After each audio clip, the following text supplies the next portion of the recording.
Cadet Jasmine Rivera had endured 17 weeks of being invisible at Fort Braxton Military Academy, relegated to the back rows during formations, dismissed as diversity recruitment in whispered conversations, treated like a clerical error that somehow made it through admissions. She'd learned to keep her head down, follow orders without question, and ignore the snickers when instructors assigned her to administrative duties, while her male counterparts received combat training. Rotations. Before we jump back in, tell us where you're tuning in from, and if this story touches you, make sure you're subscribed because tomorrow I've saved something extra special for you.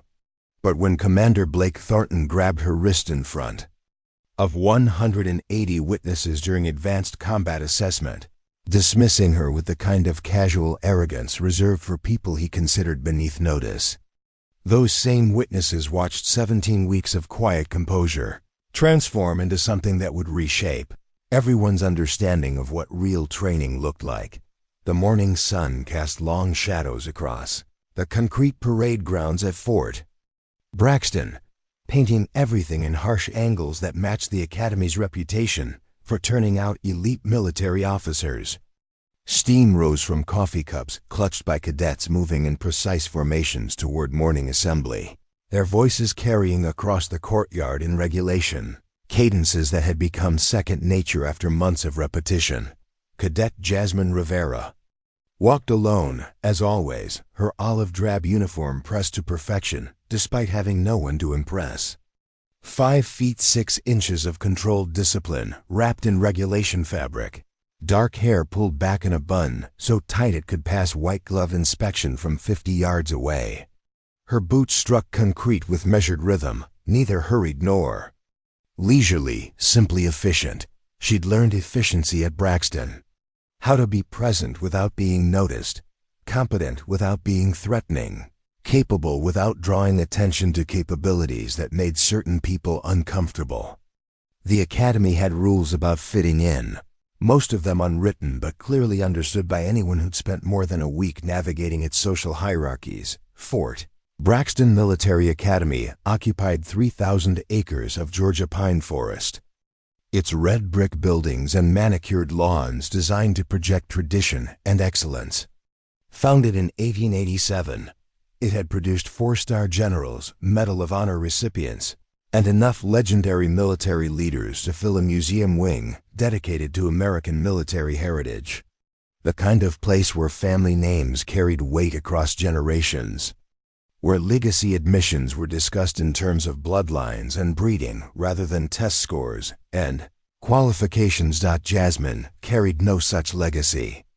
Her admission letter had arrived via email to a cramped apartment in East Los Angeles, where her mother worked double shifts at a textile factory and her father drove delivery trucks 16 hours a day to keep 3 kids fed and clothed.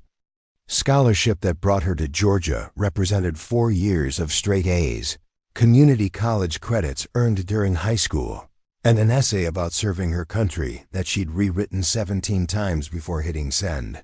She'd arrived at Braxton with 2 duffel bags, a used laptop, and absolutely no understanding of how military academy social systems actually functioned.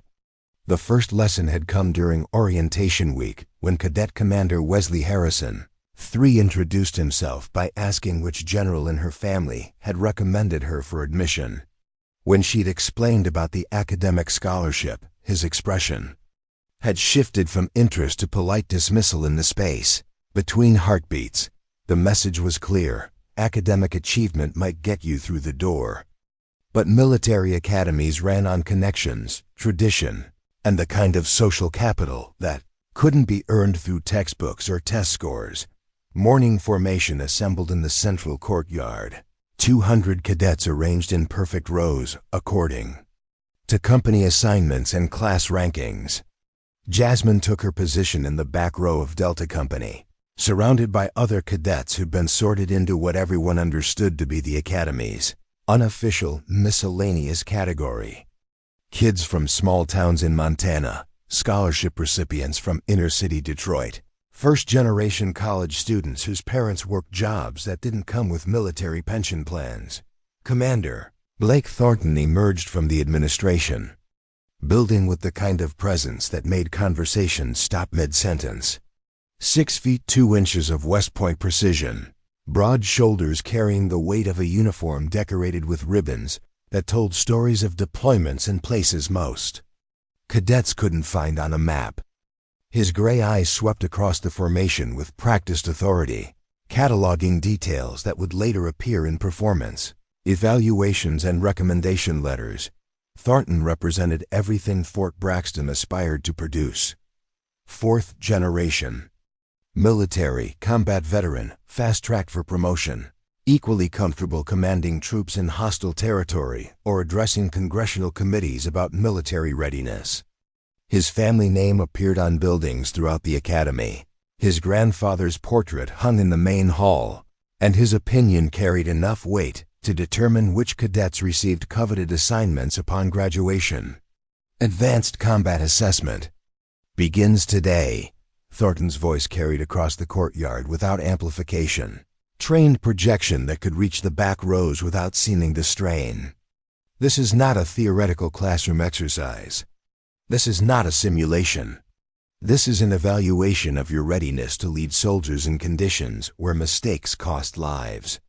Murmurs rippled through the formation, excitement mixed with apprehension. Advanced combat assessment represented the culmination of 18 months of training, the final evaluation that would determine class rankings, graduation assignments, and career trajectories. Success meant recommendations to elite units, fast track, promotions, and the kind of military career that opened doors in both public and private sectors. Failure meant reassignment to support roles that, while necessary, carried little prestige and fewer opportunities for advancement. Assessment will be conducted in teams of 4, Thornton continued, consulting a clipboard that gleamed with fresh paperwork. Team leaders have been selected based on demonstrated leadership potential and overall academy performance. Support personnel will be assigned accordingly. Jasmine felt the familiar weight of predetermined outcomes settling across her shoulders. Like a heavy coat, 18 months at Braxton had taught her exactly where she fit in the academy's hierarchy, competent enough to avoid academic probation, reliable enough for administrative duties, invisible enough to assign to roles that required presence without influence. Team assignments were read with military precision. Names called in order of academy social ranking disguised as alphabetical organization. Wesley Harrison III received a team of cadets whose fathers were colonels and whose mothers organized military wives' social functions. Marcus Delacroix, whose Louisiana family had produced officers since the Civil War, was assigned cadets who'd grown up on military bases and spoke the informal language of career military families. Team 7, Thornton's voice cut through her mental inventory. Leader, Cadet Commander Harrison. Support personnel, Davidson, Chun, and Rivera. She should have expected it. Team 7 represented what Academy leadership considered appropriate balance. 1 legacy leader, 2 solid middle-tier cadets who'd proven themselves reliable, and 1 scholarship recipient who could be counted on to follow orders without challenging established dynamics. Harrison turned briefly to acknowledge his team assignment, his gaze sliding past Davidson and Chun, before settling on Jasmine with expression that managed to be both dismissive and mildly disappointed. Not hostile exactly, but carrying the weight of someone who'd been handed a resource he hadn't requested and wasn't particularly excited about utilizing. After formation was dismissed, Team 7 gathered near the equipment shed where assessment gear was distributed. Tactical vests, communication headsets, practice weapons, and electronic scoring devices that would track performance throughout the evaluation.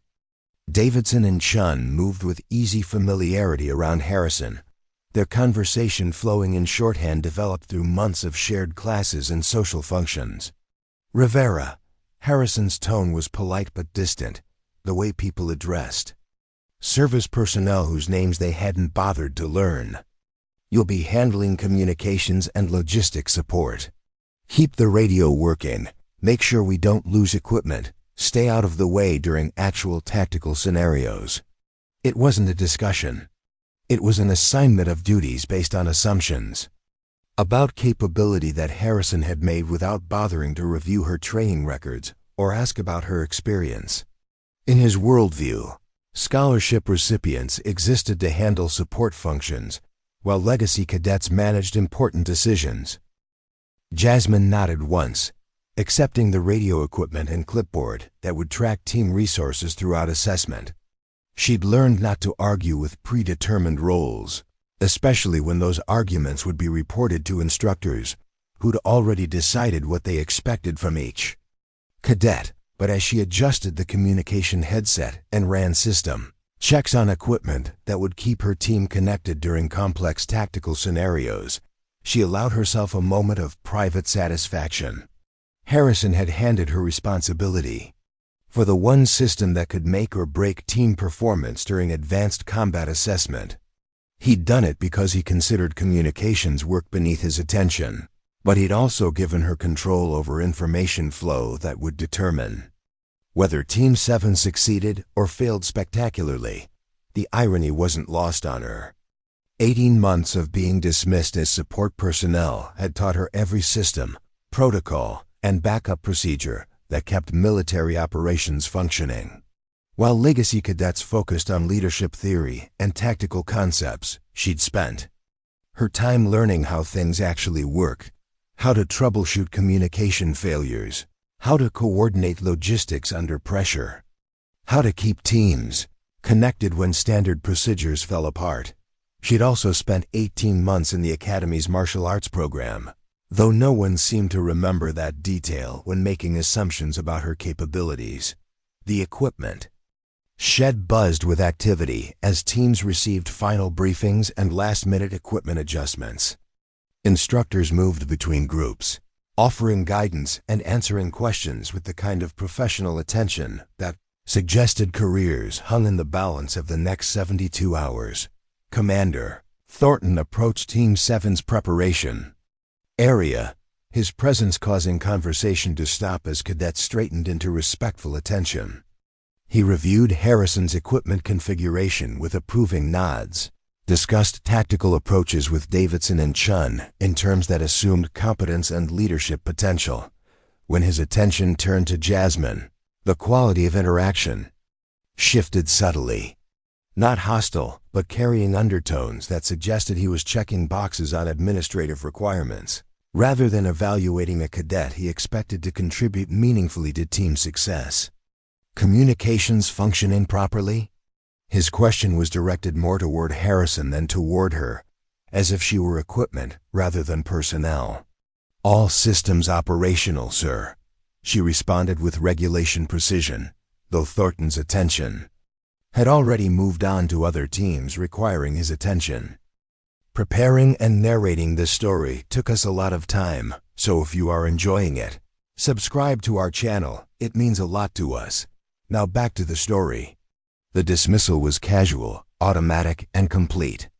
In Thornton's assessment, Team 7 consisted of Harrison plus support staff, with Jasmine occupying the kind of role that existed to handle details while more important people focused on strategy and leadership. She'd experienced similar dismissals from instructors, administrators, and fellow cadets throughout her time at Braxton. The assumption that scholarship recipients were fundamentally different from legacy admissions, lacking the intangible qualities that separated future leaders from future followers. Academic performance might earn respect in classroom settings, but military academies operated on older principles about breeding, background, and the kinds of character traits that supposedly couldn't be taught. As teams began moving toward assessment areas, Jasmine fell into step behind Harrison, Davidson, and Chun, carrying communication equipment and maintaining the kind of respectful distance that kept her present but unobtrusive.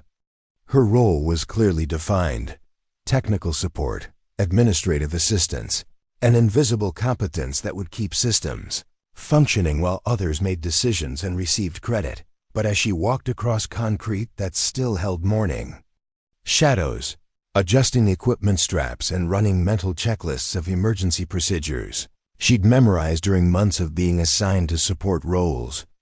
Jasmine carried something her teammates hadn't noticed and instructors hadn't bothered to investigate. She carried 18 months of watching, learning, and quietly preparing for the moment when being underestimated would transform from disadvantage into strategic advantage. Because eventually, in training scenarios designed to test leadership under pressure, someone was going to discover that the cadet they'd assigned to handle communications possessed capabilities that extended far beyond keeping radios functioning.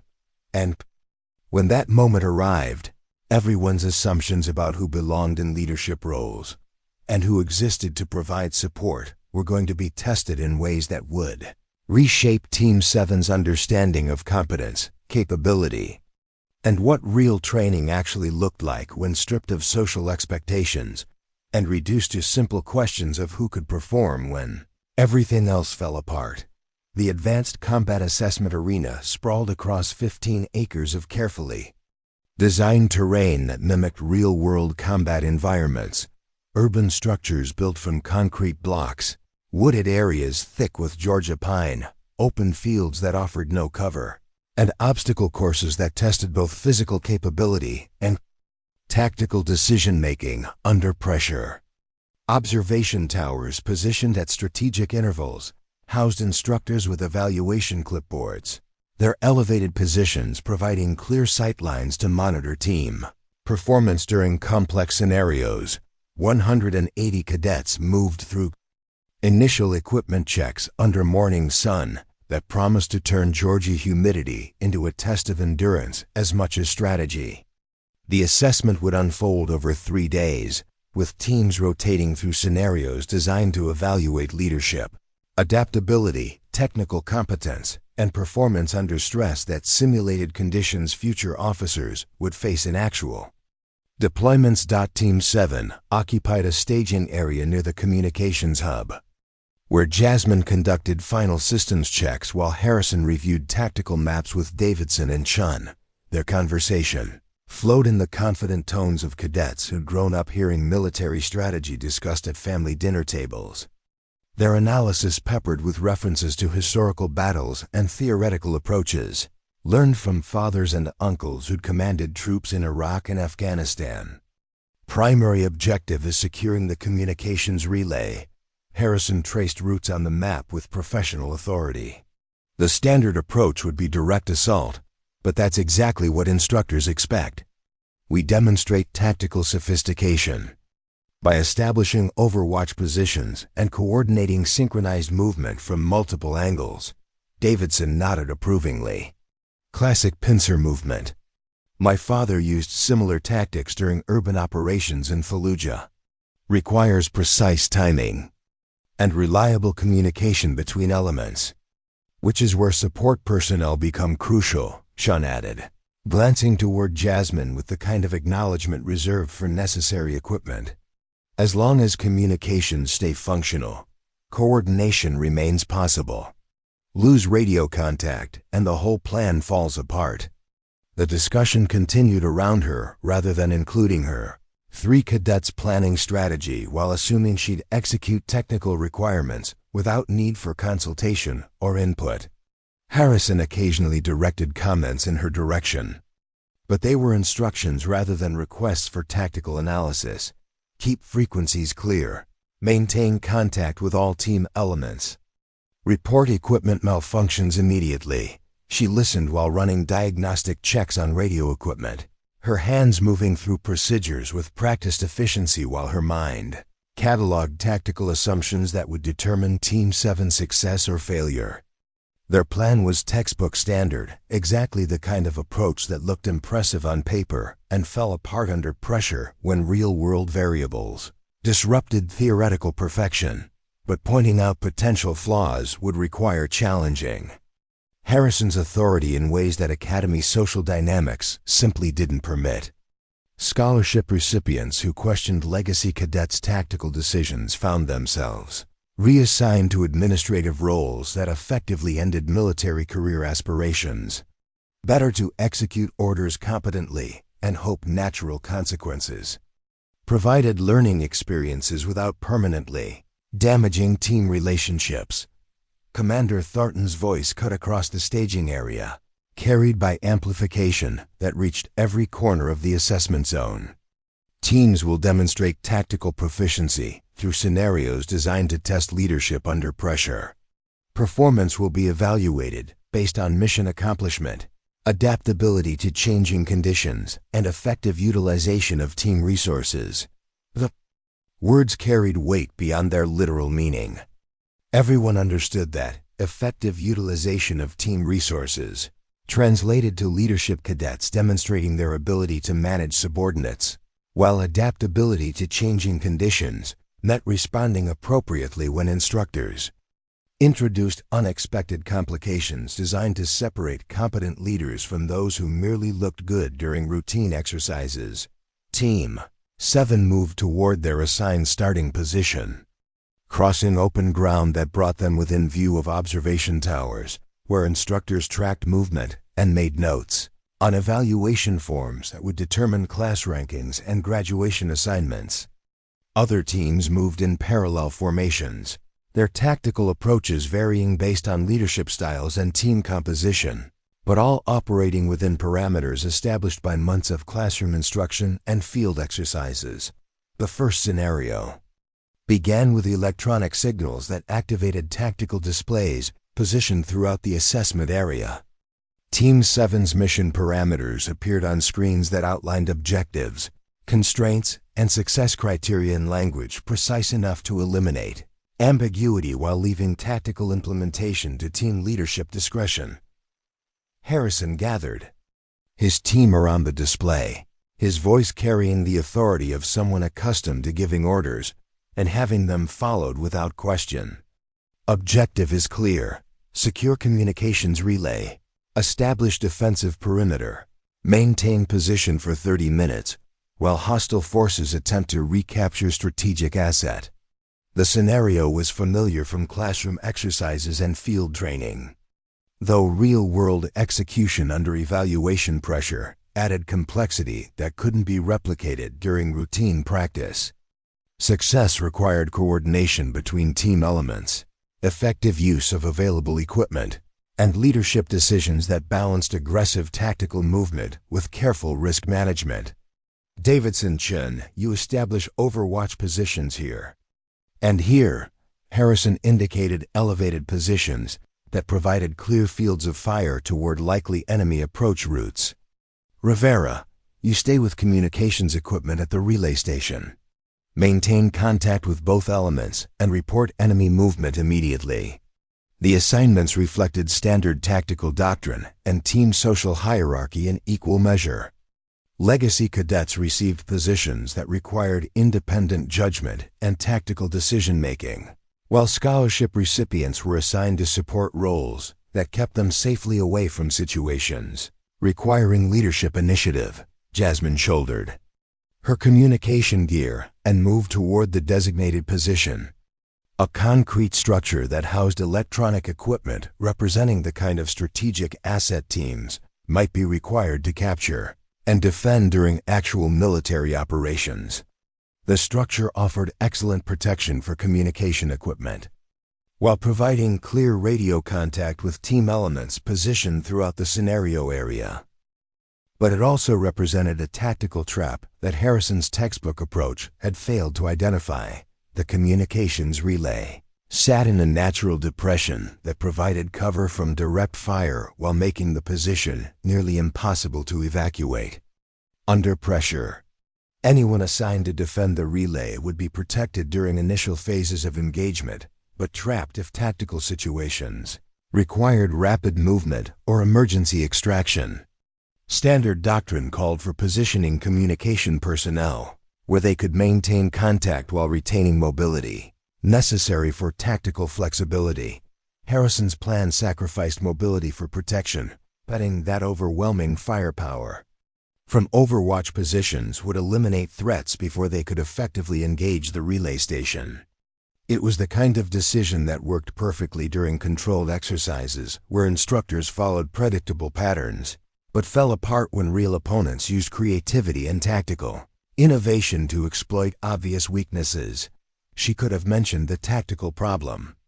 But 18 months at Braxton had taught her that unsolicited advice from scholarship recipients was rarely welcomed by legacy cadets, who'd been raised to believe their tactical instincts were superior to anything that could be learned through academic study or practical experience.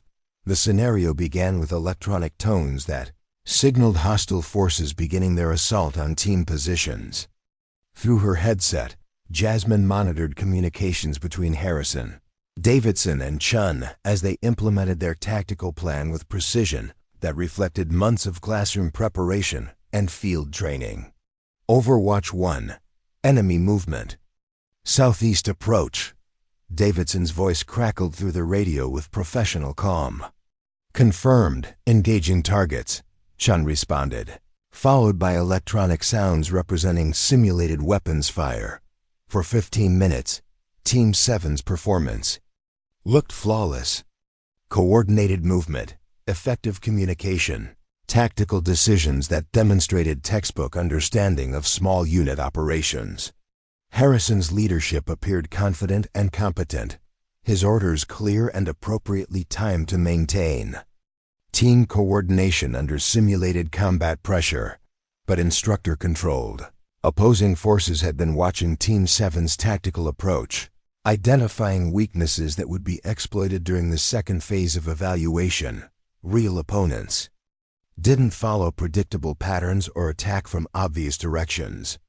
They studied defensive positions, identified vulnerabilities, and concentrated effort where tactical plans showed gaps.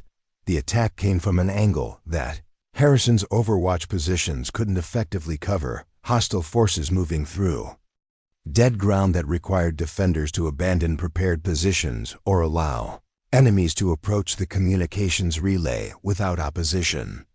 Standard tactical response would be repositioning Overwatch elements to maintain coverage, but moving under pressure meant exposing team members to effective enemy fire while reducing defensive coordination.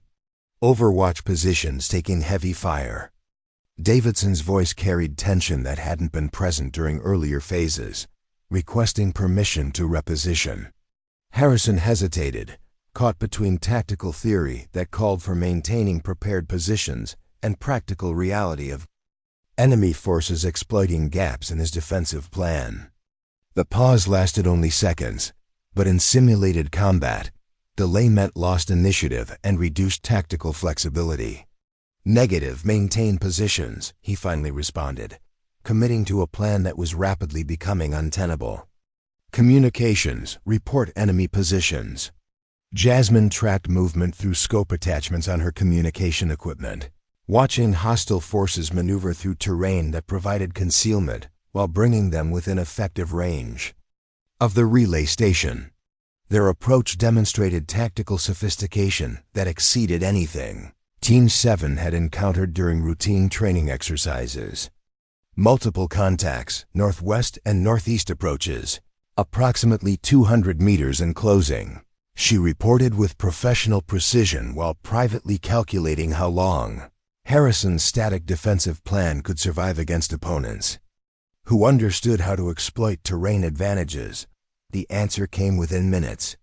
Simulated artillery fire targeted Overwatch positions with accuracy that forced Davidson and Chun to abandon their elevated positions or accept elimination from the exercise. Electronic sensors registered direct hits on their positions, activating systems that removed them from active participation in the scenario.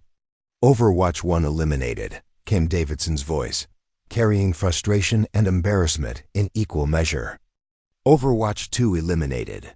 Chun confirmed seconds later. Team 7's tactical situation had collapsed from confident control to desperate defense in less than 5 minutes, leaving Harrison and Jasmine isolated at the communications relay while hostile forces closed from multiple directions. The scenario had become exactly the kind of tactical disaster that separated competent leaders from those who merely looked impressive during routine exercises. Harrison's voice crackled through the radio. carrying stress that suggested he was beginning to understand how badly his textbook approach had failed under pressure. "Rivera, prepare to abandon your position. We're falling back to the secondary defensive line." But there was no secondary defensive line. Harrison's plan had concentrated all defensive resources in overwatch positions that were now eliminated, leaving the communications relay exposed and indefensible. Evacuation meant abandoning the primary mission objective and accepting tactical failure. That would be reflected in evaluation scores and class rankings. Jasmine keyed her radio, her voice steady despite the tactical situation that was deteriorating. Rapidly, "Sir, the evacuation route is compromised. Enemy forces have established blocking positions on primary and alternate withdrawal routes." She was stating tactical reality, not offering criticism. But the information effectively confirmed that Harrison's leadership had placed Team 7 in an impossible situation. They could abandon the mission and attempt to escape through hostile territory, or maintain their position and accept elimination from the exercise. Neither option represented successful mission completion. Through her scope, Jasmine watched enemy forces maneuvering for final assault on the relay station. Their movement coordinated and professional in ways that suggested instructor teams were demonstrating how tactical scenarios should be executed. Team 7 was about to become an object lesson in leadership failure, their mistakes providing educational value for other teams who would learn from watching competent tactics defeat poor planning. The radio crackled with Harrison's voice, carrying the kind of desperate authority people used when situations spun beyond their control. "Rivera, I'm moving to your position. Prepare to implement emergency extraction procedures." Emergency extraction procedures existed more in theory than practice, designed for situations where teams faced elimination unless they could accomplish mission objectives through tactical innovation rather than standard doctrine. But implementing such procedures required leadership decisions that went beyond textbook approaches, demanding creativity and tactical flexibility that Harrison's rigid planning had systematically eliminated. She watched him move across open ground toward her position, his approach drawing enemy fire that made each step a calculated risk. His tactical situation was hopeless. His plan had failed completely, but he was demonstrating the kind of personal courage that military academies sought to develop in future officers. Unfortunately, personal courage without tactical competence often resulted in heroic failures rather than mission success. Harrison reached the relay station breathing heavily, his uniform showing stress sweat despite cool morning temperatures. His face carried the expression of someone who'd suddenly realized that classroom theory and field reality operated according to different rules, and that his preparation had focused on situations that bore little resemblance to the tactical problems he now faced. "Status report," he demanded, though both of them could see enemy forces preparing for coordinated assault that would eliminate Team 7 within minutes. All Overwatch elements eliminated, evacuation routes blocked, enemy forces in position for final assault. Jasmine reported with professional precision that somehow made their tactical disaster sound like a routine information update. Harrison studied tactical displays that confirmed everything she'd reported, his expression shifting from authority to something approaching panic as he realized that 18 months of academy preparation had not equipped him for situations where standard procedures simply didn't work. The moment stretched between them, filled with electronic chatter from hostile forces, coordinating their attack and the distant sounds of other teams engaged in their own tactical scenarios. Around them, the assessment continued with its relentless evaluation of leadership under pressure, measuring competence through situations designed to separate future officers from cadets who merely looked good in uniform. And in that moment of tactical collapse, with enemy forces preparing to eliminate Team 7 and Harrison's leadership having failed completely, Commander Thornton's voice cut through radio chatter with an announcement that would transform everything. Both of them understood about capability, authority, and what real tactical competence looked like under pressure. But first, there would be one more demonstration of exactly how badly Harrison had misunderstood both the tactical situation and the capabilities of the team member he'd assigned to support duties because she didn't fit his assumptions about who possessed the competence necessary for military leadership. Commander. Thornton's voice echoed across the assessment arena through speakers positioned at strategic intervals, his announcement cutting through tactical radio chatter and simulated weapons fire with authority that made every cadet pause their activities to listen. Exercise suspended. All teams returned to staging areas for tactical review and performance evaluation. The electronic tones that signaled scenario termination brought immediate relief to Team 7's desperate situation, though the reprieve felt more like postponement than salvation. Around the assessment area, other teams began emerging from concealment positions, their movements reflecting varying degrees of success and failure in tactical scenarios, designed to separate competent leadership from impressive appearances. Harrison's shoulders sagged as he powered down his equipment, the adrenaline crash that followed simulated combat leaving him looking younger and more vulnerable than his command position usually allowed. Sweat stained his uniform despite cool morning air, and his hands shook slightly as he secured gear with movements that lacked their usual precision and confidence. "Tactical review," he muttered, more to himself than to Jasmine. "They're going to dissect every decision, every movement, every failure of coordination." His voice carried the weight of someone who'd suddenly realized that Academy's social hierarchies provided no protection against objective evaluation of tactical competence under pressure. Jasmine methodically packed communication equipment, her movements efficient and unhurried despite their team's obvious failure to accomplish mission objectives. She'd watched enough post-exercise evaluations to understand that instructors focused on learning opportunities rather than assigning blame, though cadets who demonstrated poor judgment during tactical scenarios often found their career trajectories permanently altered. "Equipment secure," she reported, shouldering the communication pack with practiced ease.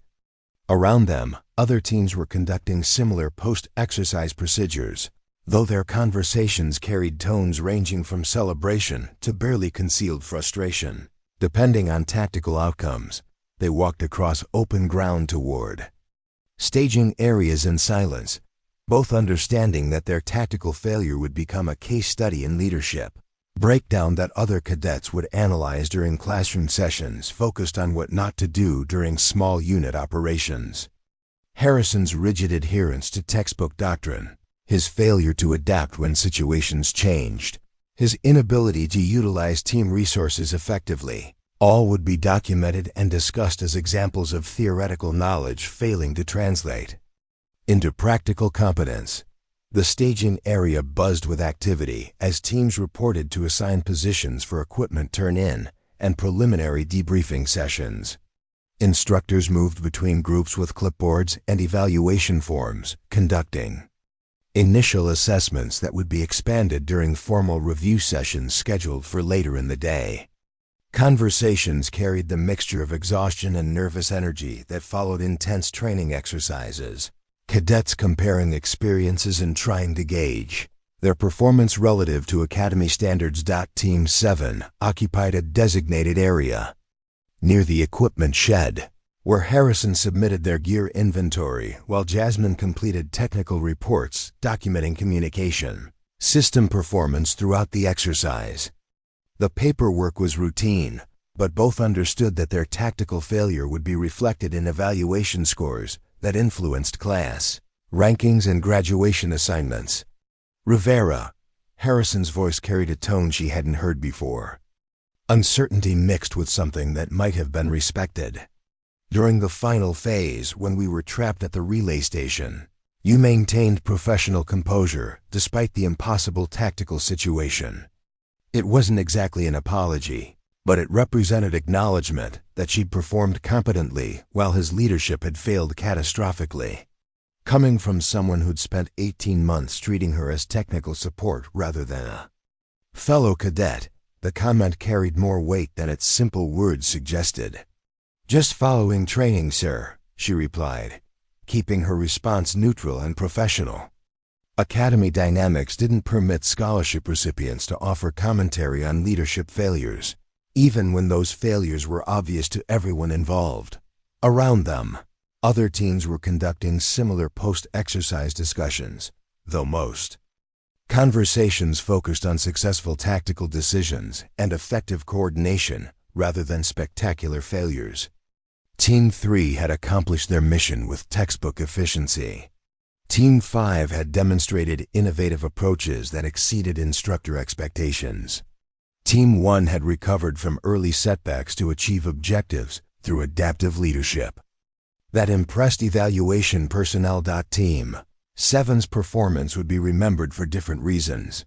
Major Patricia Hendricks approached their position, carrying evaluation materials and wearing the expression of someone who'd observed tactical decisions that would provide extensive material for educational discussion. A 20-year veteran with deployments in Iraq and Afghanistan, she'd earned her position at Fort Braxton through combat experience and demonstrated competence in training military leaders who might serve under her command in future conflicts. Team 7, she announced, consulting evaluation forms that documented their tactical performance in precise detail. Report to Conference Room Alpha for immediate preliminary review. Commander Thornton will conduct a detailed assessment of your exercise performance. The formal language carried implications that made Harrison's face go pale. Immediate preliminary review meant their tactical failure had been significant enough to warrant special attention, likely serving as educational material for other cadets who would benefit from analyzing their mistakes. Commander Thornton's personal involvement suggested that their performance had been noteworthy in ways that wouldn't enhance their military career prospects. Conference Room Alpha occupied the second floor of the administration building. Its windows providing clear views of the assessment area where other teams continued their training exercises. The room was designed for small group instruction, with seating for 8 people around a table equipped with tactical displays and communication equipment used for detailed analysis of training scenarios. Harrison entered first, his posture reflecting military bearing despite obvious nervousness about facing evaluation of his failed leadership. Davidson and Chun followed, both looking uncomfortable about participating in review sessions that would document their elimination from tactical scenarios. They should have survived through better preparation and coordination. Jasmine took the remaining seat, positioning herself where she could observe without drawing attention, while still participating in discussions that would analyze Team 7's tactical performance from multiple perspectives. Her role during the exercise had been support rather than leadership, which might provide some protection during evaluation that would focus primarily on command decisions and tactical planning. Commander Thornton entered carrying files that contained detailed documentation of their exercise, performance, radio transcripts, tactical movement records, timeline analysis of critical decisions, and instructor observations that would form the basis of comprehensive performance evaluation. His expression revealed nothing about conclusions he'd reached regarding their tactical competence, though his reputation suggested that incompetence would be addressed directly and without diplomatic cushioning. Team 7's tactical performance during advanced combat assessment provides excellent material for educational discussion. He began, opening files that contained comprehensive documentation of their failure. Rarely do we observe such complete breakdown of leadership coordination combined with textbook examples of how theoretical knowledge fails to translate into practical competence under pressure. The words hit Harrison like physical blows, each phrase precisely chosen to document his tactical failures without leaving room for interpretation or excuse. Thornton's tone remained professionally neutral, but the content of his evaluation made clear that Team 7's performance would serve as a cautionary example rather than success story. Initial tactical planning demonstrated adherence to classroom theory, while ignoring practical considerations that should be obvious to cadets who've completed 18 months of military training. Thornton continued, consulting documents that tracked Harrison's decisions throughout the exercise. Overwatch positions were established according to textbook doctrine, but failed to account for terrain features that provided enemy forces multiple approach routes. Harrison sat rigidly at attention, his face flushed with embarrassment as Thornton methodically dissected his tactical planning and identified specific decisions that had led to team elimination. Each criticism was factual, documented through objective evaluation methods, and devastating to someone who'd expected military academy success to follow naturally from family background and social connections. Communication procedures followed. Regulation standards, Thornton noted, glancing toward Jasmine. Equipment functioned properly, radio discipline was maintained throughout the exercise, and tactical information was transmitted accurately despite deteriorating team situation. The comment acknowledged her competent performance while emphasizing that communication systems had functioned correctly even as tactical leadership fell apart around them. It was professional recognition of technical competence, though delivered in context that made clear such competence had been wasted on a team whose leadership couldn't utilize resources effectively. However, Thornton's tone shifted in ways that suggested his evaluation was moving toward more serious concerns. Post-exercise analysis reveals tactical options that were not explored during critical phases of the scenario. He activated tactical displays that showed Team 7's positions during the final moments before exercise termination, electronic representations of their deployment around the communications relay while enemy forces prepared coordinated assault. The display made clear how completely their tactical situation had collapsed, but it also revealed details that hadn't been apparent during real-time execution. Terrain analysis indicates multiple positions that could have provided defensive advantages if team leadership had demonstrated tactical flexibility rather than rigid adherence to predetermined plans. Thornton continued, highlighting areas on the tactical display that showed alternative approaches Team 7 could have implemented. Harrison studied the display with growing comprehension that his tactical planning had missed opportunities that more experienced leadership might have recognized and exploited. The terrain features that had seemed like obstacles during the exercise were revealed as potential defensive positions that could have changed tactical outcomes if utilized by someone with better understanding of small unit operations. Furthermore, Thornton's evaluation continued with relentless precision. Communication logs indicate that support personnel provided accurate tactical intelligence that could have informed leadership decisions, but such intelligence was not incorporated into tactical planning or execution. Jasmine felt every eye in the room turn toward her as Thornton's words made clear that she'd provided information Harrison had either ignored or failed to understand. Her radio reports documenting enemy positions, terrain analysis, and tactical recommendations had been recorded throughout the exercise, creating documentary evidence that competent intelligence had been available but unused. The revelation shifted the entire dynamic of the evaluation session.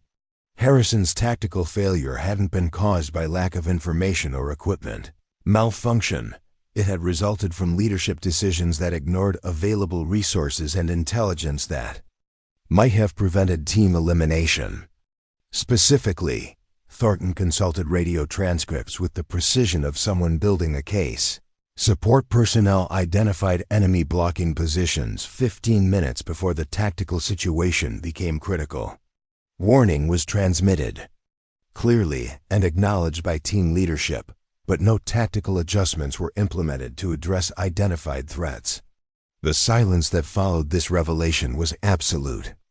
Everyone in the room understood that Harrison hadn't just failed to develop effective tactical plans. He'd received intelligence that could have saved Team 7 but had chosen to ignore information that didn't fit his predetermined approach to the scenario. But Thornton wasn't finished with his evaluation.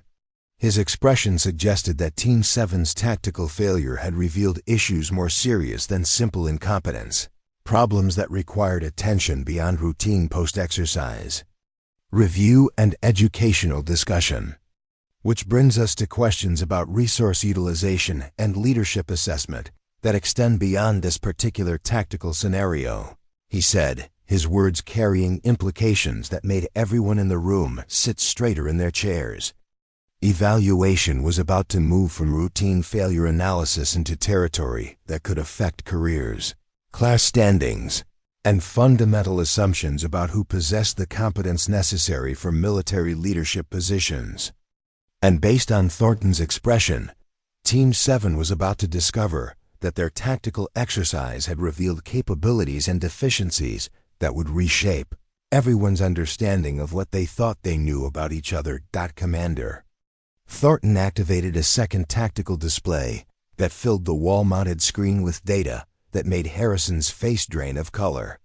Communication intercepts, time-stamped intelligence reports, and tactical assessments scrolled across the monitor in precise chronological order, documenting every piece of information that had been available to Team 7 throughout their exercise. Support personnel transmitted 17 separate intelligence updates during the exercise. Thornton read from the display with clinical precision. Enemy position reports, terrain analysis, equipment status updates, tactical recommendations, and threat assessments.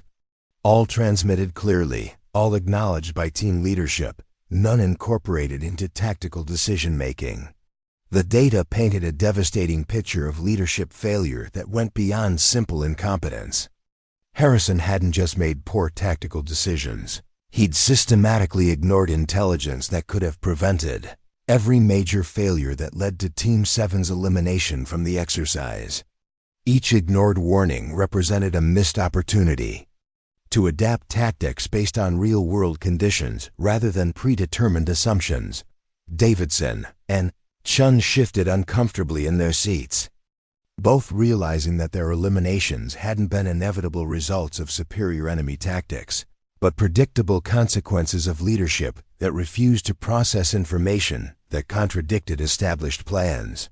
Their Overwatch positions had been compromised because Harrison had ignored warnings about enemy movement through dead ground that Jasmine had identified and reported 15 minutes before the attack. Furthermore, Thornton's evaluation continued with relentless accuracy. Analysis of support personnel's intelligence reports reveals tactical expertise that exceeds performance demonstrated by designated team leadership. The statement hung in the air like smoke from discharged weapons, its implications clear to everyone in the room. Thornton wasn't just criticizing Harrison's leadership. He was suggesting that the cadet assigned to support duties possessed superior tactical understanding to the cadet selected for command responsibilities. Jasmine felt the weight of attention shifting toward her as the evaluation revealed capabilities she'd kept carefully hidden throughout 18 months at Fort Braxton. Her intelligence reports hadn't been routine communication updates. They'd been tactical assessments that demonstrated understanding of small unit operations, terrain analysis, and enemy behavior patterns that typically required years of combat experience to develop. Cadet Rivera. Thornton's attention focused on her with intensity that suggested her background was about to receive scrutiny she'd hoped to avoid. Your personnel file indicates no prior military experience, yet your tactical assessments during this exercise demonstrate competence level typically associated with experienced combat veterans. The question behind his statement was clear. Where had a scholarship recipient from East Los Angeles acquired tactical expertise that exceeded the performance of legacy cadets who'd grown up in military families and attended elite preparatory programs designed to develop future officers? Sir, I've studied the tactical scenarios extensively, she replied carefully. Keeping her response neutral while hoping to deflect investigation into background details she preferred to keep private. Academy training materials provide comprehensive analysis of small unit operations and tactical decision-making under pressure. But Thornton's expression suggested he wasn't satisfied with explanations that attributed advanced tactical competence to academic study.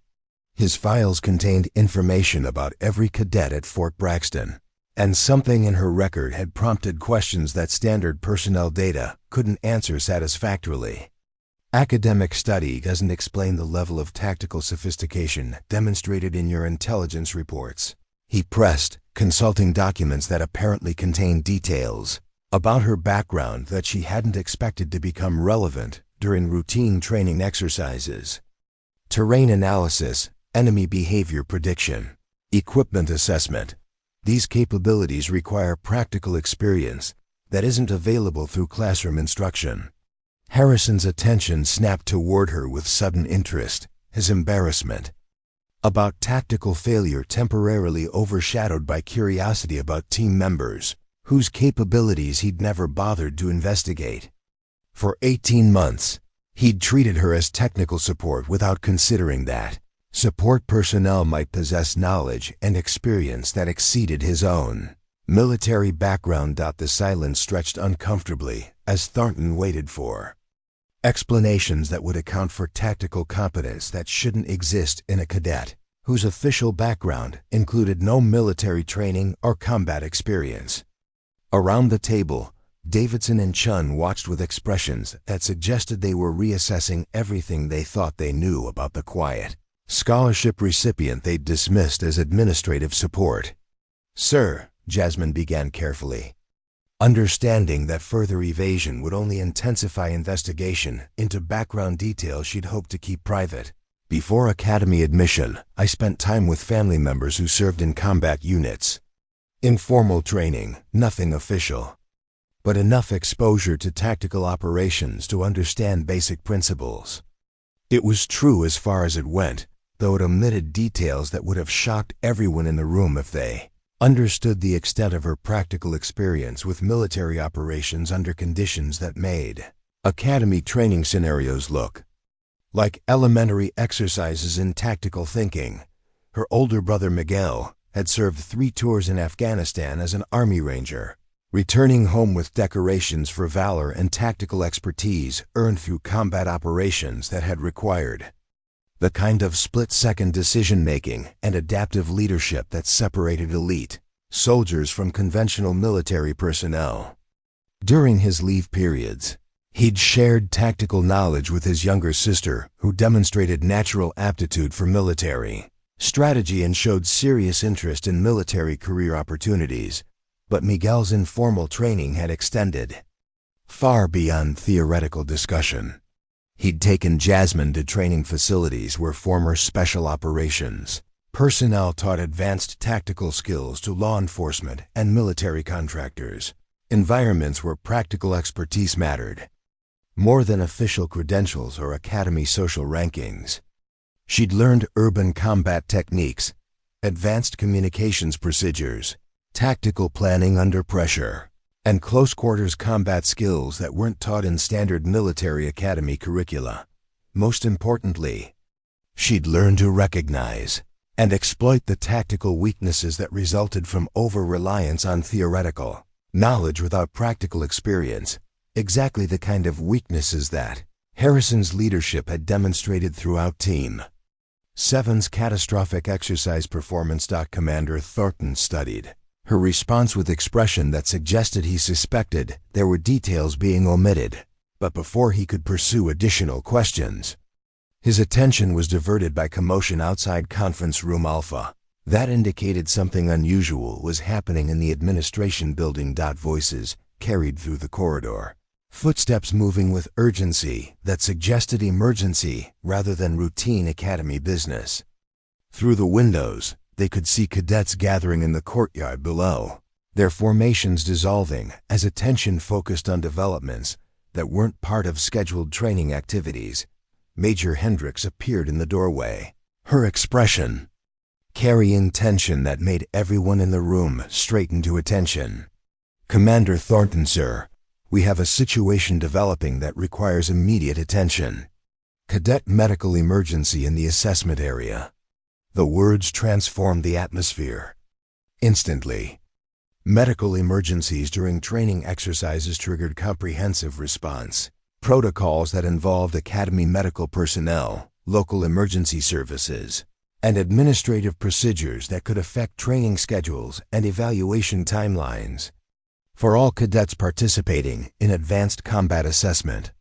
"What's the nature of the emergency?" Thornton asked, rising from his seat with movements that indicated the evaluation session was being suspended, pending resolution of more pressing concerns. Cadet Phillips, Team 2, suffered what appears to be severe heat exhaustion during the final tactical scenario, Hendricks reported with professional precision. Paramedics are en route, but his condition deteriorated rapidly.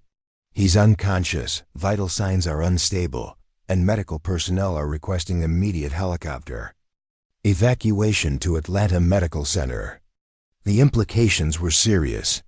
Heat exhaustion that progressed to unconsciousness indicated potentially life-threatening medical emergencies that could result in permanent injury or death if not treated immediately by specialized medical personnel.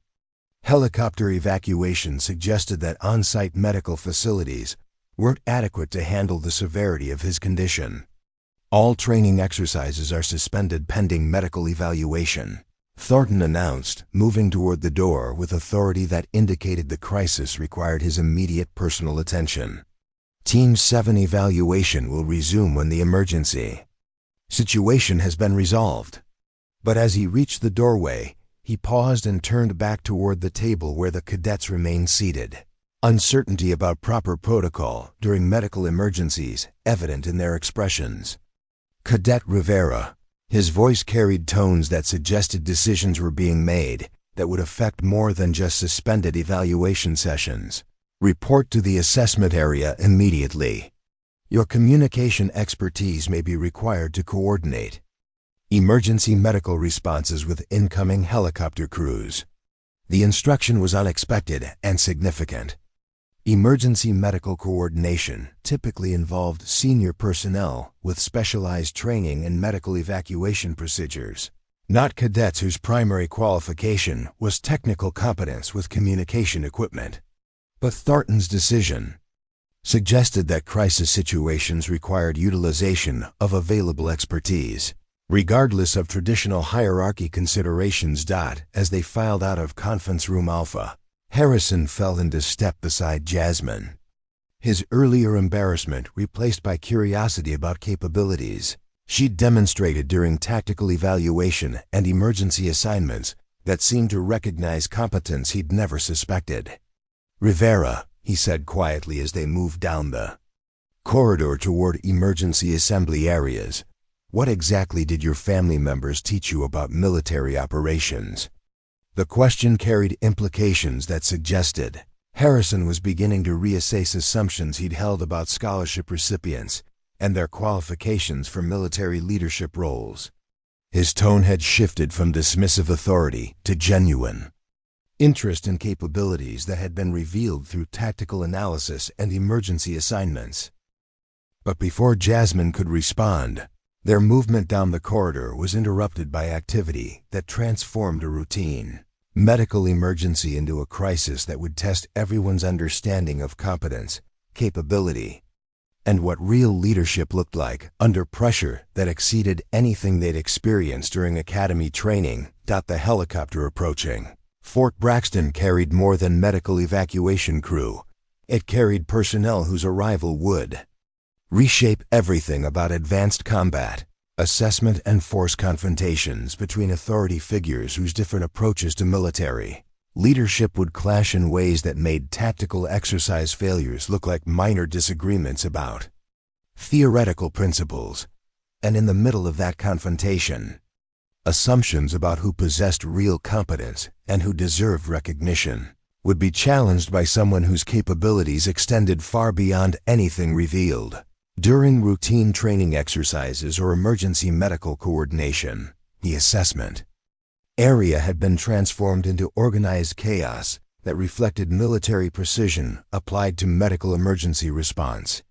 Paramedics worked over Cadet Phillips with equipment that monitored vital signs and provided life support, while helicopter crews prepared landing zones that would allow rapid evacuation to medical facilities equipped to handle serious heat-related medical emergencies. Commander Thornton coordinated response efforts with calm authority that demonstrated experience managing crisis situations where lives hung in balance, and proper decisions could determine whether emergencies remained manageable or escalated into tragedies that haunted military careers and institutional reputations.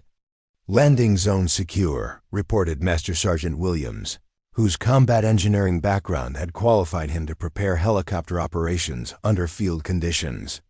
Medical crews standing by for immediate patient transfer. The helicopter's approach created a downdraft that scattered loose equipment and forced personnel to secure gear that could become dangerous projectiles during landing operations. Its rotors generated noise that made communication difficult despite radio equipment designed for use in high-noise military environments. Jasmine moved toward communication equipment that would coordinate ground operations with helicopter crews. Her movements efficient despite unfamiliar emergency procedures that weren't covered in standard academy training. But as she approached the radio station, her attention was caught by something that made her pause and reassess the entire emergency situation. The helicopter approaching Fort Braxton wasn't a standard medical evacuation aircraft. Its markings indicated military rather than civilian medical service, and its crew composition suggested capabilities that extended beyond routine patient transport to medical facilities equipped for heat exhaustion treatment. Someone had requested a specialized military medical response that indicated either extreme concern about Cadet Phillips' condition or knowledge about complications that weren't apparent to personnel managing ground operations. And as the aircraft settled onto the prepared landing zone with precision that reflected combat experience rather than routine medical operations, Jasmine realized that advanced combat assessment was about to become something entirely different from anything Fort Braxton had experienced during previous training cycles.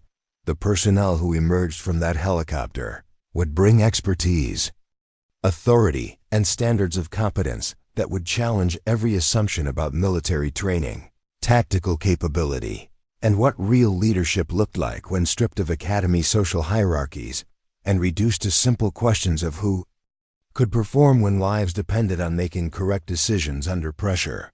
But first, there would be one final demonstration of exactly how badly Fort Braxton's traditional approach to military training had prepared its cadets for situations where theoretical knowledge met practical reality under conditions that couldn't be managed through textbook solutions or family connections. The helicopter that touched down on Fort Braxton's improvised landing zone carried markings that made Commander Thornton's expression shift from routine medical emergency management to something approaching concern. Instead of standard medical evacuation aircraft, the approaching rotorcraft displayed the distinctive insignia of the 75th Ranger Regiment, elite military unit whose involvement in academy training emergencies suggested complications that extended far beyond routine heat exhaustion treatment. Colonel Sarah Martinez emerged from the aircraft with movements that carried 25 years of combat leadership across deployments in Iraq, Afghanistan, and classified operations that appeared in personnel files available only to senior Pentagon officials. Her presence at Fort Braxton indicated that Cadet Phillips' medical emergency had triggered response protocols reserved for situations where routine medical care wasn't adequate to address developing crises. Behind her, a medical team moved with precision that reflected battlefield experience, treating casualties under conditions where seconds determined survival outcomes. Their equipment exceeded standard civilian emergency medical gear, incorporating military trauma treatment capabilities designed for combat zones where conventional medical evacuation might not be available or sufficient to save lives. But Colonel Martinez's attention wasn't focused exclusively on medical emergency procedures. Her eyes swept across the assessment area with tactical assessment that cataloged personnel, equipment, and organizational capabilities with the kind of professional evaluation that senior officers conducted when determining whether subordinate units met standards necessary for combat operations. Commander Thornton, her voice carried authority that made it clear she outranked everyone present by significant margins. I'm Colonel Martinez, 75th Ranger Regiment. We received reports of medical emergencies during training exercises that may involve complications requiring specialized intervention.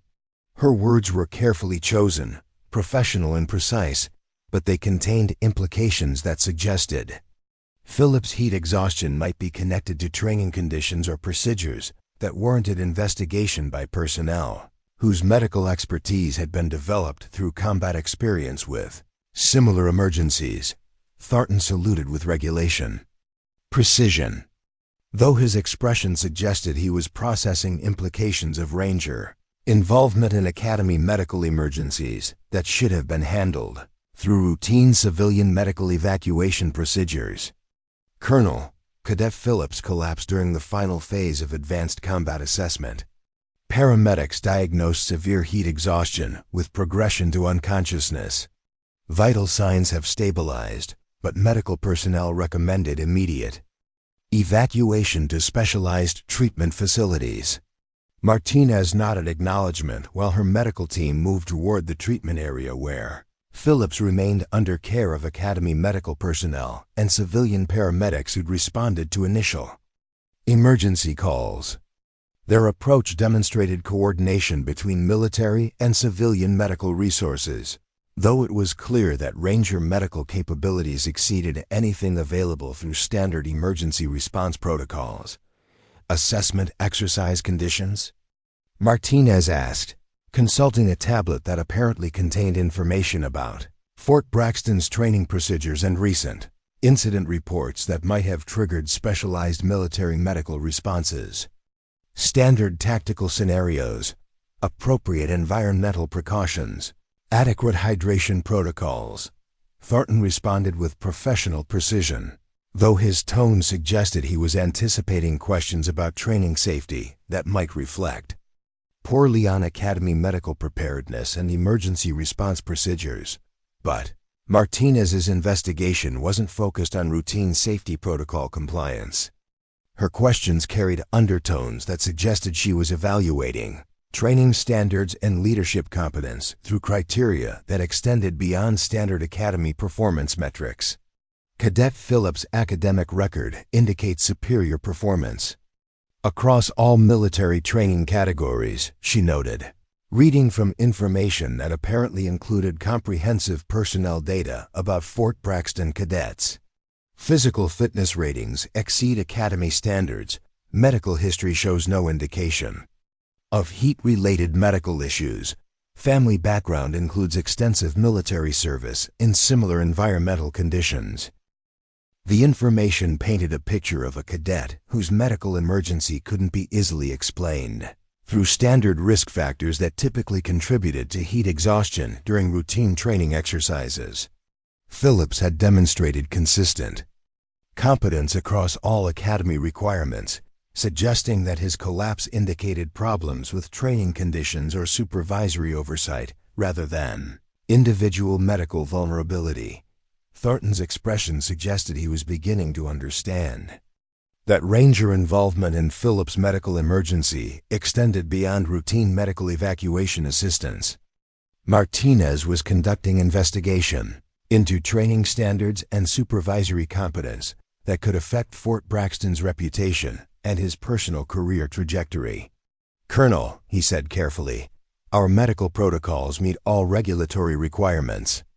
Environmental conditions were within acceptable parameters. Hydration breaks were conducted according to established schedules. Medical personnel were available throughout the exercise. Martinez studied her tablet with an expression that suggested regulatory compliance might not be adequate when evaluated against standards applied during actual combat operations where medical emergencies had life or death consequences that couldn't be managed through bureaucratic procedure adherence. Commander, I've reviewed similar medical emergencies across multiple military training facilities. Her tone carried the weight of experience that made it clear she'd investigated training accidents that revealed systemic problems with military education and leadership development.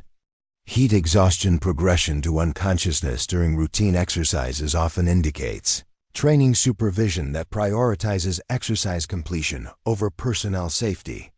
The criticism was diplomatic but unmistakable. Martinez was suggesting that Phillips' medical emergency resulted from leadership decisions that had pushed cadets beyond safe operational limits in pursuit of training objectives that didn't justify medical risks to personnel under their command. Around the landing zone, other cadets had gathered to observe emergency response procedures, their formations maintained despite obvious concern for their classmates' medical condition. Among them, Harrison stood with Davidson and Chun, all three looking uncomfortable about a medical emergency that had transformed a routine training exercise into a crisis requiring specialized military intervention. But Martinez's attention had shifted toward communication equipment that Jasmine was operating with competence that caught the colonel's professional interest. Military communication procedures under emergency conditions required expertise that typically took years to develop.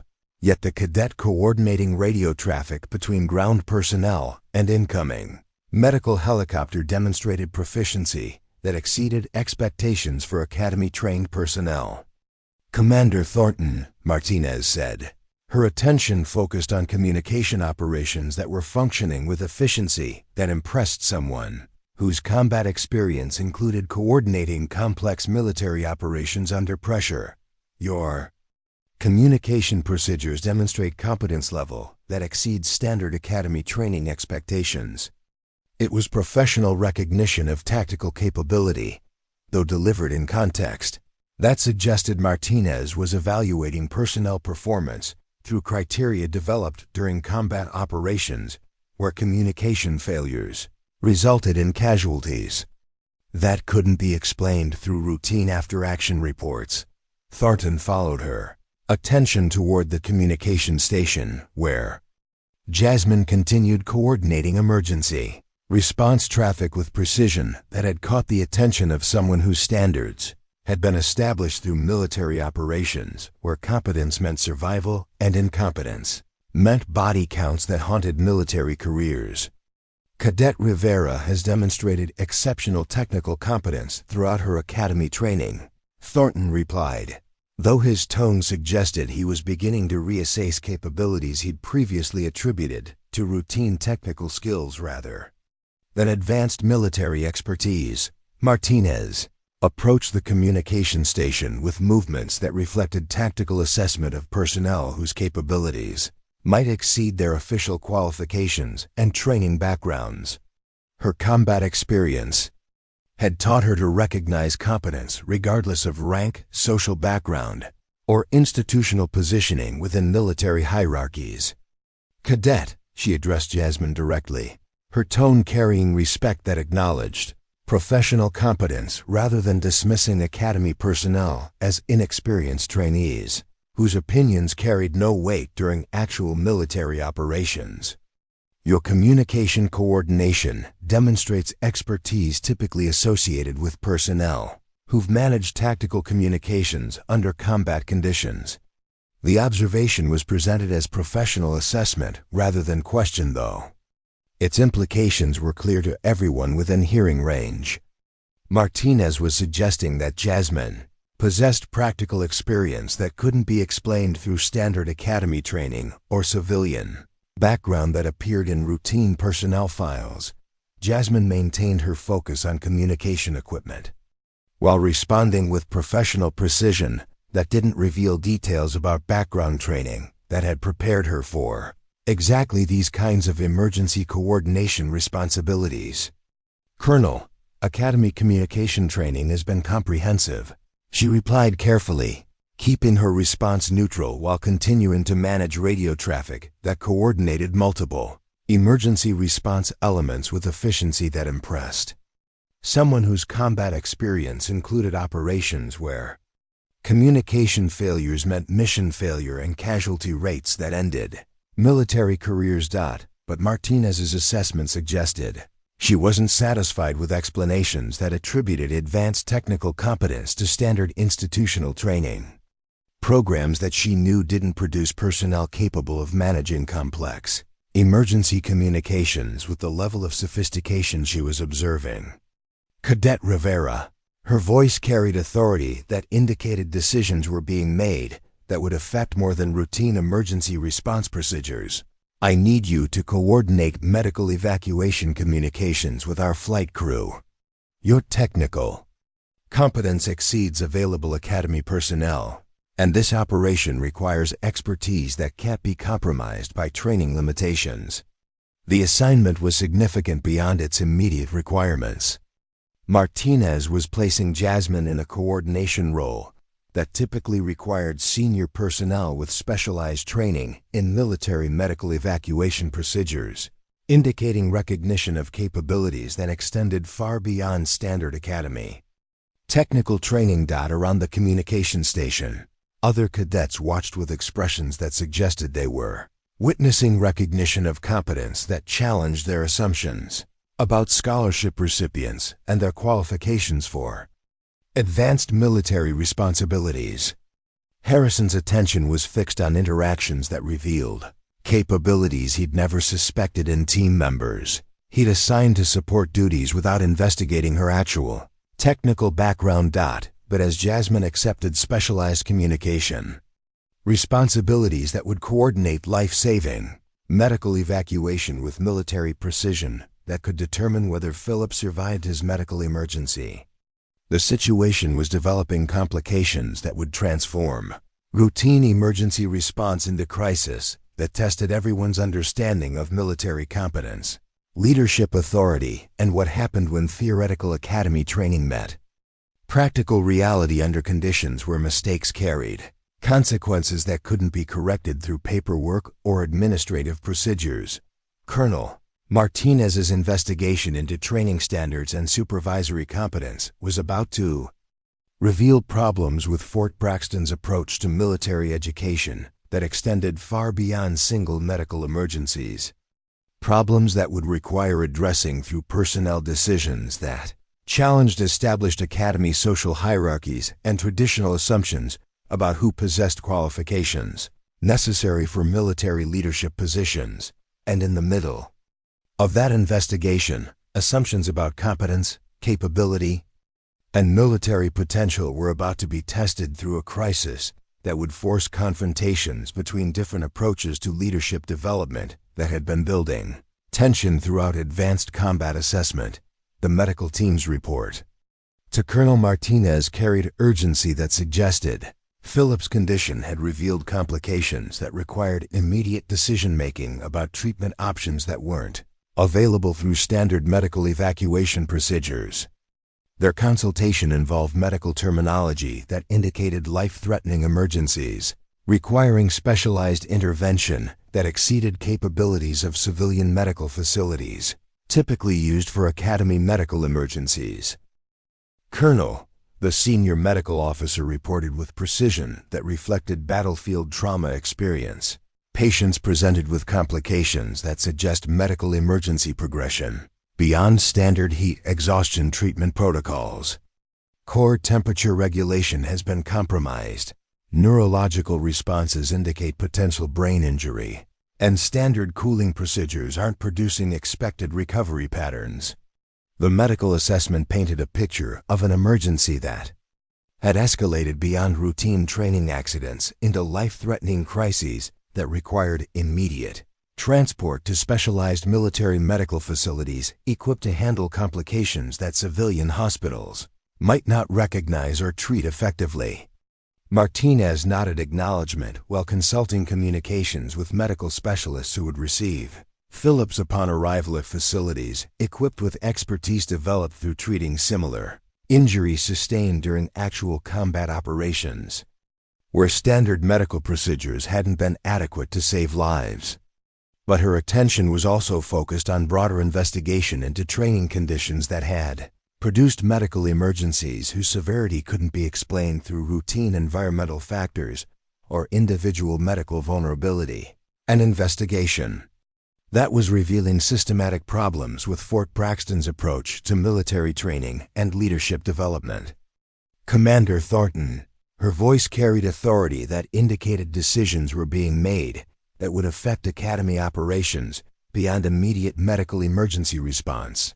I'll need complete documentation of today's training procedures, supervisory decisions, and personnel assignments that contributed to this medical emergency. The request was formal and comprehensive, indicating investigation that would examine every aspect of advanced combat assessment and determine whether training procedures met standards necessary to prevent similar medical emergencies in future training cycles. But it was also indication that Martinez's evaluation of Fort Braxton extended beyond medical emergency. Investigation into assessment of institutional competence and leadership effectiveness that might require changes in Academy operations, personnel, assignments, and fundamental approaches to military education that had produced these kinds of preventable training accidents. And as the medical evacuation helicopter prepared to transport Phillips to specialized treatment facilities, while Martinez began comprehensive investigation into training standards that had allowed preventable medical emergency to escalate into life-threatening crisis, everyone involved was about to discover that military competence and leadership effectiveness couldn't be measured through Academy social hierarchies or family military backgrounds. Real competence would be demonstrated through performance under pressure that tested capabilities rather than credentials. And some cadets were about to discover that their assumptions about military leadership and tactical competence had been fundamentally wrong from the beginning of their Academy training. Jasmine's coordination of medical evacuation communications demonstrated competence that made Colonel Martinez pause her investigation of training procedures to observe technical expertise that exceeded anything she'd witnessed during routine military academy operations.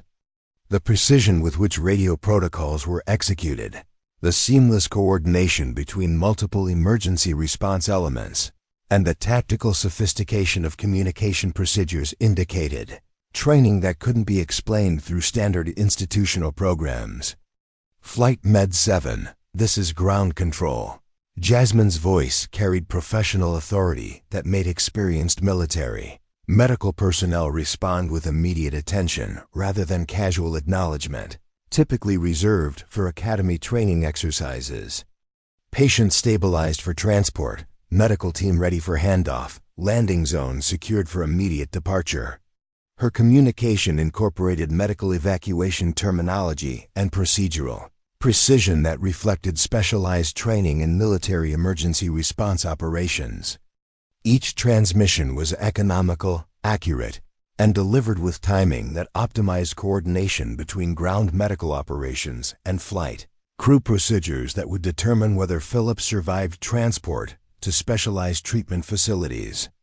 Colonel Martinez moved closer to the communication station, her expression shifting from routine professional interest to focused assessment of capabilities that suggested background training that hadn't appeared in standard personnel files she'd reviewed during flight to Fort Braxton. "Cadet Rivera," she said quietly, her tone carrying respect that acknowledged technical competence, while seeking clarification about expertise that couldn't be explained through Academy training programs. "Your communication procedures demonstrate familiarity with military medical evacuation protocols that aren't taught in standard institutional curricula." The observation was delivered as professional assessment rather than interrogation, though its implications were clear to everyone within hearing range. Martinez was identifying advanced military expertise that required explanation beyond routine Academy technical training or civilian background that appeared in official personnel documentation. Jasmine maintained her focus on communication equipment while formulating responses that would acknowledge Martinez's professional assessment without revealing details about background training that she'd hoped to keep private throughout her academy education. "Colonel, I've studied emergency response procedures extensively," she replied with careful precision, continuing to coordinate radio traffic while avoiding specific details about practical training that had prepared her for exactly these kinds of emergency coordination responsibilities.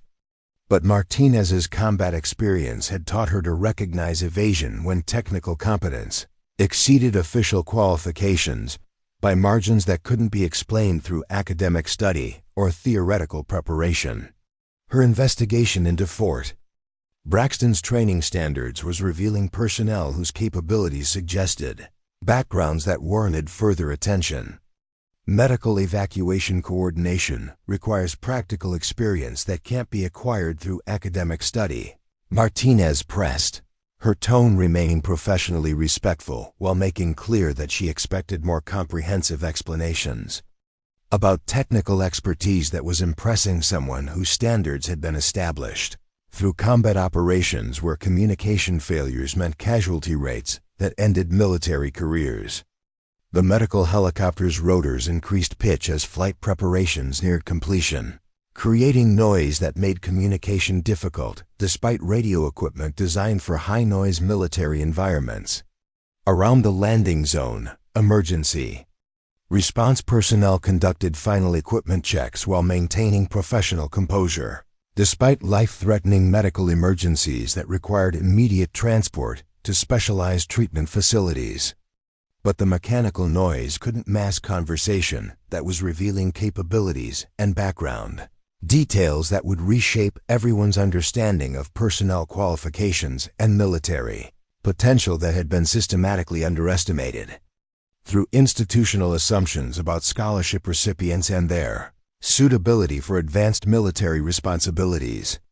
Before Jasmine could formulate a response that would satisfy Martinez's professional curiosity without compromising personal privacy she'd maintained throughout 18 months of academy training, Commander Thornton's voice cut across emergency response activity with authority that indicated his patience with specialized military investigation had reached limits that required immediate assertion of Academy command authority. "Colonel Martinez," his tone carried professional courtesy that barely concealed frustration with investigation that was questioning training standards and supervisory competence through criteria that exceeded regulatory requirements and standard institutional performance metrics. "Our emergency response procedures have functioned effectively. Medical personnel are prepared for patient transport. Communication coordination has been adequate, and Academy safety protocols have been implemented according to established procedures." His intervention was designed to redirect Martinez's attention from personnel assessment that was revealing capabilities that challenged Fort Braxton's traditional approach to cadet evaluation and advancement toward routine emergency response procedures that met regulatory standards without requiring investigation into institutional competence or leadership effectiveness.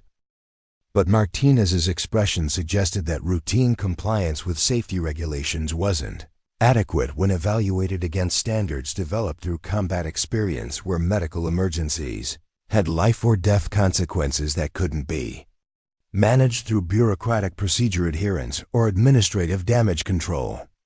Commander Thornton, her voice carried authority that made clear she outranked Academy personnel by margins that provided complete discretion regarding investigation scope and personnel evaluation criteria. Effective emergency response requires more than regulatory compliance. It requires personnel competence that can't be developed through theoretical training or institutional social hierarchies. The criticism was diplomatic but unmistakable. Martinez was suggesting that Fort Braxton's approach to military education had failed to identify and develop personnel whose capabilities exceeded traditional academy assessment methods, resulting in systematic underutilization of resources that could have prevented medical emergencies through better training supervision. and tactical competence. Her words carried implications that extended beyond Philip's medical emergency into fundamental questions about institutional effectiveness and leadership development that affected every cadet participating in advanced combat assessment around the landing zone. Cadets who'd gathered to observe emergency response procedures began processing conversations that revealed competing perspectives about military training standards and personnel evaluation that would determine their future. Career opportunities and advancement potential within military hierarchies that prioritize different criteria for leadership recognition. Harrison listened with growing comprehension that his assumptions about team member capabilities and qualifications for military leadership positions had been fundamentally wrong throughout 18 months of academy training. The cadet he'd assigned to support duties possessed technical expertise that impressed combat veterans, whose standards had been established through actual military operations rather than theoretical academy exercises. But as medical evacuation preparations neared completion and Martinez's investigation into training standards continued revealing systematic problems with Fort Braxton's approach to military education, the situation was developing into confrontation that would test everyone's understanding of military authority, institutional competence, and what happened when traditional academy hierarchies met practical reality under conditions where theoretical knowledge proved inadequate for crisis management. The medical team reported patients ready for transport, their procedures reflecting battlefield trauma experience that had prepared them for medical emergencies where standard civilian treatment protocols weren't adequate to save lives. Phillips remained unconscious despite medical intervention, his condition requiring specialized treatment that couldn't be delayed while academy personnel debated institutional procedures and investigative authority. Patient loaded and secured, the senior medical officer reported to Martinez with precision that reflected combat experience treating casualties under conditions where communication delays meant survival outcomes that haunted military careers. Requesting immediate departure for Walter Reed Medical Center, specialized trauma unit prepared for reception. Martinez nodded acknowledgement, while maintaining attention focused on institutional investigation that was revealing training emergaliers and leadership incompetence that had contributed to preventable medical emergency requiring specialized military intervention that civilian facilities couldn't provide. But her investigation was interrupted by development that transformed routine emergency response into crisis that would force confrontation between different approaches to military authority and institutional competence that had been building tension throughout advanced combat assessment. Commander Thornton approached the communication station where Jasmine continued coordinating emergency response traffic with competence that had impressed military personnel whose standards exceeded anything Fort Braxton typically demonstrated during routine training operations. His movement suggested decision-making that would reassert academy authority over specialized military investigation that was questioning institutional effectiveness. Cadet Rivera, his voice carried authority that indicated command decisions were being implemented despite ongoing investigation into training standards and personnel competence. Return to your assigned position with Team 7. Emergency communication coordination will be handled by senior academy personnel. The instruction was a clear assertion of institutional hierarchy over specialized military recognition of technical competence, designed to restore traditional academy command structure that prioritized rank and social positioning over demonstrated capability under emergency conditions. But the instruction also represented a direct challenge to Colonel Martinez's operational authority and professional assessment of personnel whose technical expertise exceeded available academy resources for managing complex emergency response operations that required specialized military coordination. Martinez's expression shifted from professional curiosity to focused attention that suggested command decisions were being made that would determine whether academy authority or specialized Military expertise would control emergency response. Operations that could affect Philip's survival and institutional reputation that extended far beyond a single training accident. Commander Thornton. Her voice carried authority that made clear she possessed complete operational control over emergency response procedures and personnel assignments that affected military medical evacuation operations. Cadet Rivera will continue communication coordination duties until medical evacuation is complete. Her technical competence is required for operations that exceed Academy personnel capabilities. The statement was a direct challenge to Thornton's command authority, delivered with professional courtesy that barely concealed criticism of institutional leadership that prioritized social hierarchies over technical competence during crisis operations where personnel qualifications determined mission success or failure. Around the landing zone, emergency response activity continued with professional efficiency. Despite developing confrontation between Academy authority and specialized military command that represented competing approaches to military leadership and institutional effectiveness. But as the confrontation escalated between traditional Academy hierarchy and combat-tested military authority, everyone involved was about to witness demonstration of what real military competence looked like when stripped of institutional positioning and reduced to simple questions of who could perform under pressure that tested capabilities rather than credentials. The moment that would define everyone's understanding of military leadership was approaching, triggered by Commander Thornton's decision to physically assert Academy authority over specialized military recognition of technical competence that challenged everything Fort Braxton represented about military education and leadership development. His hand moved toward Jasmine's wrist with casual authority that dismissed Colonel Martinez's operational command and professional assessment of personnel qualifications, intending to remove her from communication duties through physical assertion of Academy hierarchy that prioritized rank over demonstrated competence. But Thornton's movement toward physical assertion of institutional authority was about to encounter a response that would demonstrate exactly what 80 months of dismissive treatment had failed to reveal about capabilities that extended far beyond anything he'd bothered to investigate or acknowledge. The 180 cadets who'd witnessed his systematic underestimation of scholarship recipients and their qualifications for military leadership were about to observe practical demonstration of what real tactical training looked like when theoretical knowledge met physical reality under conditions that couldn't be managed through social positioning or family military backgrounds. Colonel Martinez watched with professional interest as institutional authority prepared to confront technical competence through physical assertion that would reveal exactly how inadequately Fort Braxton's traditional approach had prepared its leadership for situations where actual capability mattered more than Academy social hierarchies.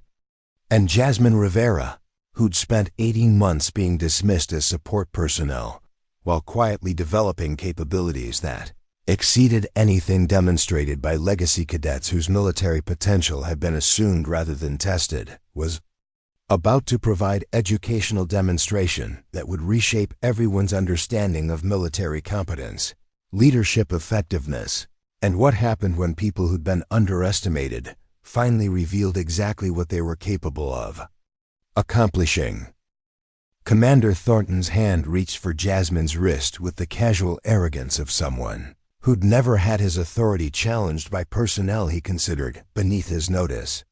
His fingers closed around her wrist with a grip intended to physically remove her from communication equipment, despite Colonel Martinez's direct orders and ongoing medical emergency that required her specialized coordination.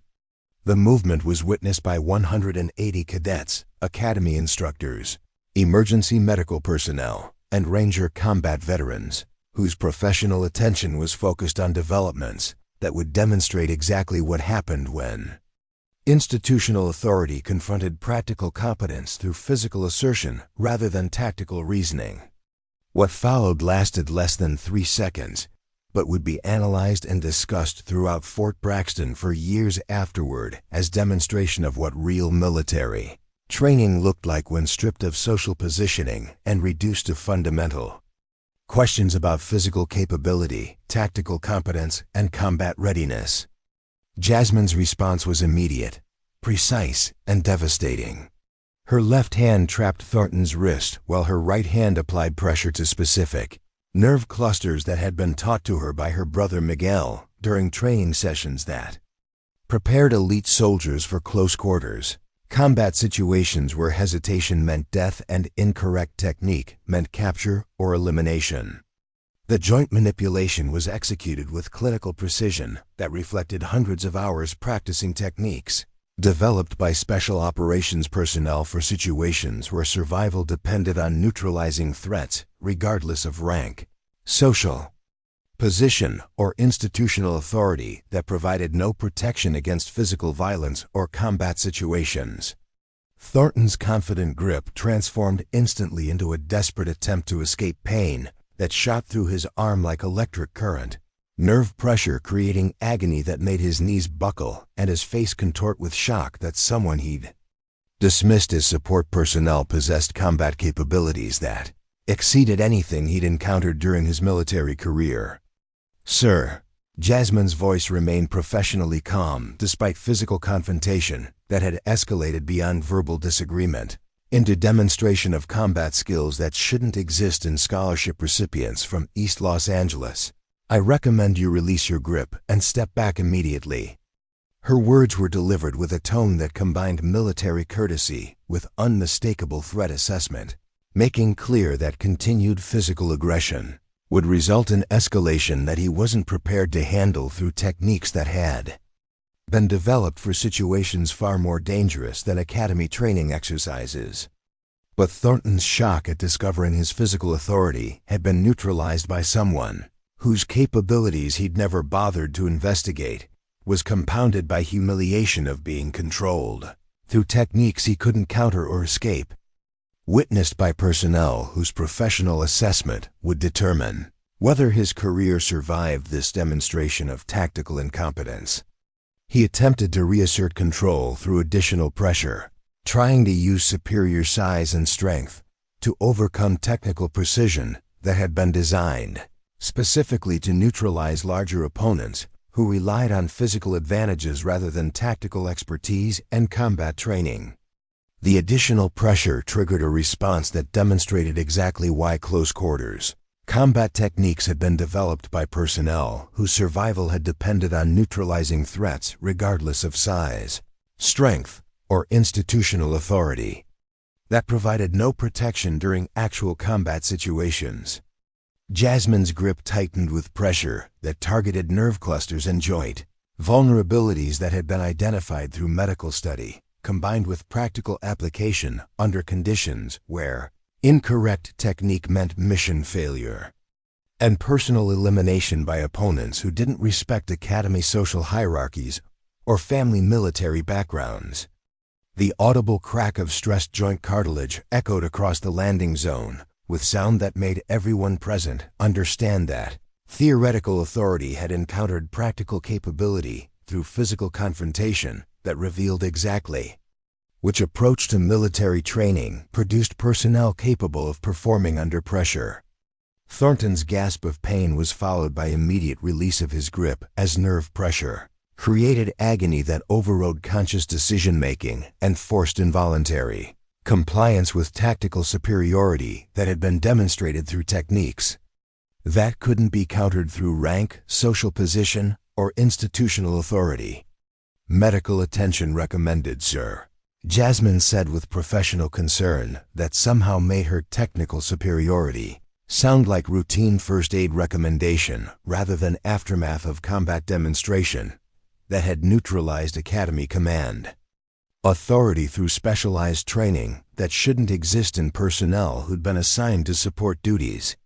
Around the landing zone, absolute silence replaced emergency response activity as 180 witnesses processed a demonstration of combat capability that challenged every assumption they'd held about military competence, leadership, qualifications, and what real tactical training looked like when tested through physical confrontation rather than theoretical exercises. Colonel Martinez observed with professional interest that suggested she was evaluating tactical demonstration through criteria developed during combat operations where personnel survival had depended on exactly these kinds of specialized techniques. Her expression carrying approval for competence that exceeded standard academy training by margins that couldn't be explained through institutional programs.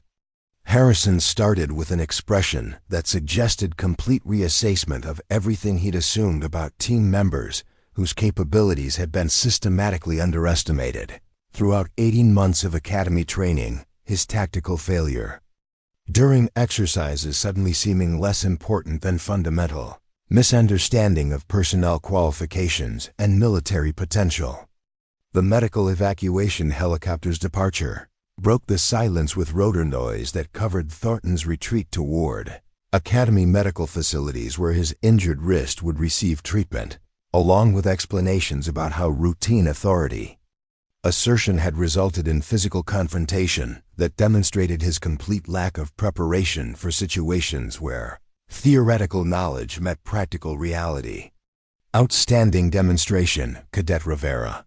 Colonel Martinez's voice carried professional recognition that acknowledged technical competence through standards developed during actual combat operations rather than academy social hierarchies.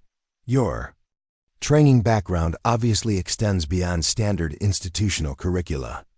The recognition was delivered publicly, witnessed by academy personnel whose understanding of military competence and leadership qualifications had been permanently altered through physical demonstration that revealed capabilities they'd never suspected in scholarship recipients who'd been systematically dismissed throughout her academy education. Colonel Jasmine replied with professional courtesy that maintained military protocol despite having just neutralized academy command authority through techniques that demonstrated superior tactical preparation. Specialized training was provided by family members whose combat experience emphasized practical preparation over theoretical study. Her response acknowledged Martinez's professional assessment while providing an explanation that satisfied curiosity about background training without revealing complete details about specialized instruction that had prepared her for exactly these kinds of confrontational situations where academy authority encountered physical reality.